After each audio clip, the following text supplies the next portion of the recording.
दोस्तों फाइनली वो हो चुका है कि जो इजराइल एक लंबे वक्त से चाह रहा था, या ये कहिए कि जिसको करने की कोशिशें इजराइल की तरफ से बड़ी शिद्दत के साथ की जा रही थीं। 2024 के पहले दिन ही हम लोगों को वो सब कुछ देखने को मिला और सुनने को मिला कि जिसकी उम्मीद हम लोगों ने कभी भी नहीं की थी। क्योंकि 7 अक्टूबर के दिन से शुरू होने वाली वो खतरनाक और बड़ी जंग कि जो एक लंबे वक्त से ही फिलिस्तीन और इजराइल की जंग बनी हुई थी, अब वो एक रीजनल वॉर में बदल चुकी है। क्योंकि दुनिया की और भी बड़ी बड़ी ताकतें इस जंग में कूदने जा रही हैं, या फिर हम ये भी कह सकते हैं कि दुनिया की बड़ी ताकतें ऑलरेडी इस जंग में कूद चुकी हैं। मुझे नहीं पता कि जब तक आप लोगों के पास ये वीडियो पहुंचेगा तब तक कंडीशन कैसी होगी, मगर रिकॉर्डिंग के वक्त तक ये बात ऑलरेडी लगभग सभी मीडिया ऑर्गेनाइजेशन से क्लियर हो चुकी है कि यूके और यूएसए और यूरोप का कोई एक और देश के जिसका नाम अभी तक रिवील नहीं हुआ है, ये तीनों देश मिलकर रेड सी में मौजूद यमन के ऊपर अटैक करने जा रहे हैं। उसी यमन के ऊपर कि जिसने पिछले कई दिनों से इजराइल की नाक में सबसे ज्यादा दम करके रखा था।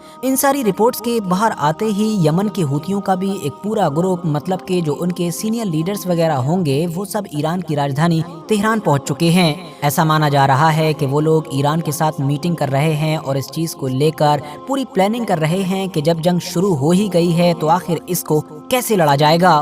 बात सिर्फ यहीं पर खत्म नहीं हो जाती है, बल्कि कुछ वक्त के बाद मीडिया की तरफ से ये बात भी क्लियर कर दी गई कि ईरान ने भी अब अपना एक वॉरशिप रेड सी के एरिया में भेज दिया है।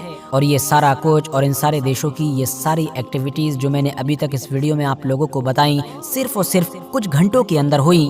अब आप लोग सोच रहे होंगे कि इतने दिनों से तो ये सारे ही देश खामोश बैठे थे और सिर्फ धमकियों से काम चला रहे थे, मगर आखिर ऐसा क्या हुआ कि चंद घंटों के अंदर ही ये सब कुछ हो गया। तो दोस्तों मैटर ये हुआ कि 31 अक्टूबर के दिन पिछले कई दिनों के दस्तूर के मुताबिक यमन के हूतीज लोगों ने इस इलाके से गुजरने वाले एक जहाज को निशाना बनाया। यमन के हूतीज लोग इस बड़े जहाज को कंट्रोल करने के लिए अपनी लगभग 4 छोटी स्पीड बोट्स के जरिए से गए थे।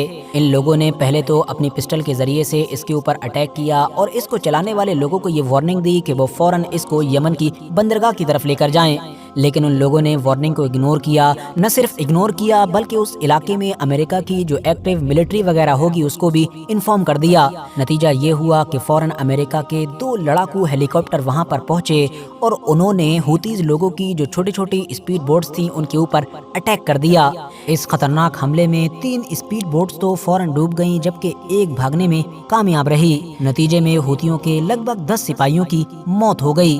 दोस्तों ये पहली बार था कि जब अमेरिका की तरफ से इस जंग में हूतियों के ऊपर इस तरह से डायरेक्ट अटैक किया गया है, वरना वो शुरू से ही इस जंग से बचता रहा और हमेशा धमकियों से ही काम चला रहा था। जिस वक्त मैं ये वीडियो रिकॉर्ड कर रहा हूँ उस वक्त तक यमन के जो हूतीज हैं उनके स्पोक्स पर्सन ने भी इस बात को एक्सेप्ट कर लिया है कि हाँ, उनके इस हमले में 10 सिपाहियों की मौत हो गई है। उन्होंने अमेरिका को धमकाते हुए ये तो कहा ही कि वो पहले की तरह ही फ्यूचर में भी इजराइल से जुड़े हुए और इजराइल जाने वाले हर जहाज को टारगेट करते रहेंगे। साथ ही साथ उन्होंने ये भी कहा कि ये जो कुछ भी हुआ है, मतलब ये जो हमारे ऊपर हमला हुआ है, इसका अंजाम भुगतने के लिए अमेरिका को तैयार रहना चाहिए, क्योंकि हम वो करेंगे और वो करने जा रहे हैं कि जिसकी अमेरिका ने उम्मीद भी नहीं की होगी। दोस्तों रेड सी में 31 अक्टूबर को होने वाली इस घटना के बाद ही चंद घंटों के अंदर वो सब कुछ हुआ जो मैंने आपको वीडियो के बिल्कुल शुरू में बताया था। लेकिन अब यहाँ पर आप लोगों के लिए ये बात जान लेना भी जरूरी है कि ये जो कुछ भी हो रहा है और जिस तरह से नए नए देश और नई नई ताकतें अब इस जंग में एंट्री ले रही हैं, इन तमाम ही चीजों से अगर सबसे ज्यादा फायदा, सबसे ज्यादा बेनिफिट किसी को हो रहा है तो वो कोई और नहीं बल्कि खुद इजराइल है। क्योंकि इजराइल तो लंबे वक्त से खुद यही चाह रहा था। बड़े बड़े दावों और बड़ी बड़ी बातों के साथ गाजा की जमीन पर उतरने वाला इजराइल ऑलरेडी मैदान पर काफी पिछड़ चुका है। इस जंग पर शुरू से ही गहरी नजर रखने वाले लोग अच्छी तरह से जानते हैं कि इजराइल को ऐसी 5% कामयाबी भी नहीं मिल सकी है हमास के खिलाफ कि जिसको दिखाकर कम से कम वो अपनी पब्लिक को मुतमईन कर सके और ये कह सके कि हम हमास से समझौता इसलिए कर रहे हैं क्योंकि हमने देखो ये बिगाड़ लिया है। जाहिर है जिन मोटिव्स के साथ और जिन टारगेट के साथ वो वहाँ पर गया था उनमें से एक भी टारगेट अचीव नहीं हो सका, उल्टा हर गुजरते दिन के साथ उसका नुकसान बढ़ता जा रहा है। यही वजह थी कि वो एक लंबे वक्त से इस भारी बोझ को अपने कंधों से उठाकर दुनिया की दूसरी ताकतों के कंधों पर डालना चाह रहा है। और इन्हीं सारी कोशिशों का नतीजा था कि कभी तो उसने सीरिया के एयरपोर्ट पर अटैक किया, तो कभी इराक में मौजूद ईरान के कमांडर को ही खत्म कर दिया। इसके अलावा भी उसने ऐसी बहुत सारी कोशिशें की कि ताकि किसी तरह से ईरान जैसी ताकत को इस जंग में घसीटा जा सके।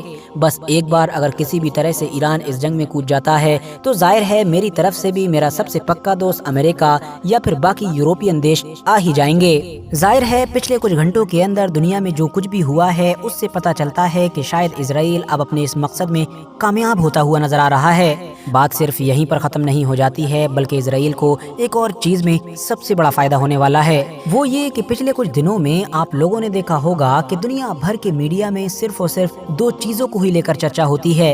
एक तो ये कि आखिर उस इजरायली आर्मी की रियलिटी क्या है, वो सच में कितनी ताकतवर है कि जिसकी ताकत के गुणगान पिछले कई सालों से या फिर पिछले कई दशकों से हमारी दुनिया में होते आ रहे थे। और दूसरी चीज़ ये कि गाजा के अंदर ये देखा गया है कि इजरायली आर्मी हमास से मुकाबला कर सके ना कर सके, उससे लड़ सके या ना लड़ सके, लेकिन हाँ वो वहाँ के बच्चों और औरतों से अच्छा मुकाबला करती है। क्योंकि जाहिर है वो इजरायली आर्मी के जो इतने दिन गुजर जाने के बाद भी हमास को कोई ऐसी बड़ी चोट नहीं दे सकी है कि जिसका वीडियो वो दुनिया में दिखा सके और अपने आप को जस्टिफाई कर सके।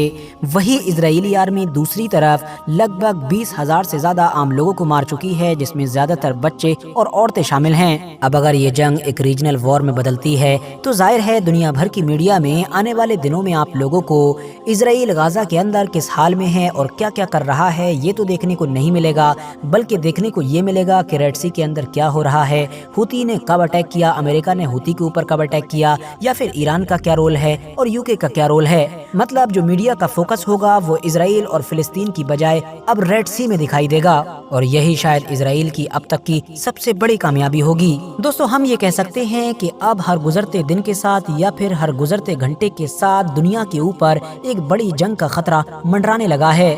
वो इसलिए क्योंकि अगर यूके यूएसए जैसे ताकतवर देश ग्रुप बनाकर यमन के ऊपर अटैक करेंगे और हालात बिगड़े और यमन की मदद के लिए कोई देश इस जंग में कूदा तो वो सबसे पहला देश ईरान ही होगा। ईरान के जंग में इन्वॉल्व होते ही इनडायरेक्टली रशिया की भी एंट्री हो जाएगी। वो इसलिए क्योंकि रशिया और ईरान की दोस्ती इस वक्त पीक पर चल रही है। रशिया और यूक्रेन की वॉर के दौरान जब रशिया बड़ी मुसीबत में फंसा हुआ था, उस दौर में दुनिया की अगर किसी ताकत ने अंदरूनी तौर पर रशिया की सबसे ज्यादा मदद की थी तो वो कोई और नहीं बल्कि ईरान था। उसको हथियार भी सप्लाई किए थे और भी हर तरह से मदद की थी। हालांकि यहाँ पर मैं आप लोगों को ये भी बताता चलूं कि फिलिस्तीन और इजराइल की इस जंग में रशिया की इन्वॉल्वमेंट की खबरें अभी 2-3 दिन पहले ऑलरेडी आ चुकी हैं।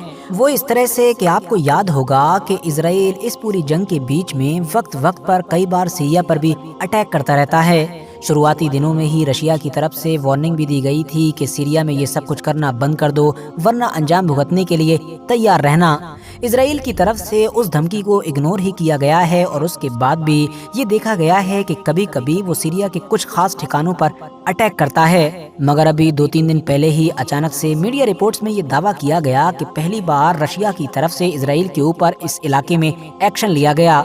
इजराइल ने जब कुछ बॉम्ब्स और मिसाइल्स को सीरिया में दागने की कोशिश की तो बदले में रशिया ने उसको रोकने के लिए इजराइल के ऊपर अटैक किया। अब आप में से बहुत सारे लोग ऐसे भी होंगे कि जो ये सोच रहे होंगे कि आखिर सीरिया से रशिया का क्या लेना देना है। तो मैं आप लोगों को बता दूं कि पिछले कई सालों से ही, मतलब जब से सीरिया सिविल वॉर का शिकार हुआ है, तब से ही वहाँ की जो असद गवर्नमेंट है उसको बचाने की जिम्मेदारी पुतिन ने ले रखी है। आसान शब्दों में हम ये भी कह सकते हैं कि सीरिया में बशर अल असद की जो गवर्नमेंट बची हुई है वो सिर्फ और सिर्फ पुतिन की ही वजह से बची हुई है, वरना अमेरिका और उसके पूरे ग्रुप ने न जाने कब का सीरिया से इस इंसान को खत्म कर दिया होता। फिलहाल हम इस पूरी जंग पर शुरू से ही गहरी निगाह बनाकर रखे हुए हैं। आगे जो कुछ भी होगा तो अपडेट लेकर आपके सामने जरूर हाजिर होंगे। वीडियो अगर इन्फॉर्मेटिव लगी हो तो लाइक करने के साथ साथ दोस्तों के साथ भी जरूर शेयर करें और इसी तरह की नॉलेजेबल और अपडेटेड वीडियोस हमेशा देखने के लिए चैनल को भी जरूर सब्सक्राइब करें।